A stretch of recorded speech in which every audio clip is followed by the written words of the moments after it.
सोचा है कि हमारे ही देश के एक ही हिस्सा पिछले 3 साल से लगातार जल रहा है, लेकिन आपके न्यूज चैनल पर सन्नाटा है। सोशल मीडिया के बड़े बड़े इन्फ्लुएंसर जो हर एक छोटी छोटी बात पे रील बनाते हैं, वो इस मुद्दे पर पूरी तरीके से खामोश बैठे। हम बात कर रहे हैं मणिपुर का। मणिपुर एक ऐसा राज्य जो एक नेशनल इमरजेंसी बन चुका है, लेकिन उसे सिर्फ एक क्षेत्रीय मुद्दा कह करके नजरअंदाज किया जा रहा है। आंकड़े इतने खौफनाक है कि किसी का भी दिल दहल जाए। पिछले 3 सालों में 500 से ज्यादा बेकसूर लोग अपनी जान गंवा चुके हैं। 60,000 से अधिक लोग अपना ही घर, अपनी ही जमीन छोड़ करके पलायन करने पर मजबूर हो चुके हैं। वो आज अपने ही देश में शरणार्थियों की तरह कैंपों में रह रहे। सोच कर देखिए, जिस घर को बनाने में पीढ़ियां लग जाती है, उसे मिनटों में राख कर दिया गया है। और सबसे बड़ी त्रासदी, न तो मुख्य धारा की मीडिया इस पर खुलकर बात कर रही है और न ही सरकारों की तरफ से कोई इस पे बड़े कदम उठाए जा रहे हैं जो इस आग को बुझा सके। इंटरनेट बैन, हिंसा और विश्वास के बीच मणिपुर के हमारे भाई बहन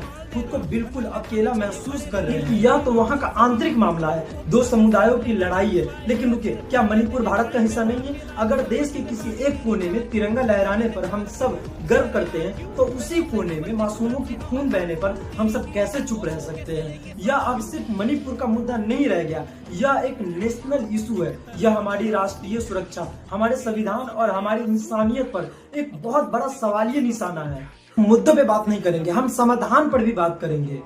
सरकारों को राजनीतिक नफा नुकसान छोड़ करके दोनों पक्षों को एक टेबल पर लाना होगा और सख्त कानून व्यवस्था करनी होगी।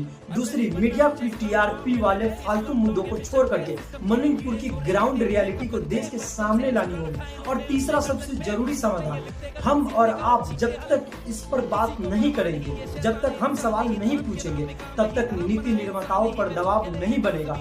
सोशल मीडिया की ताकत का इस्तेमाल इस चुप्पी को तोड़ने के लिए कीजिए।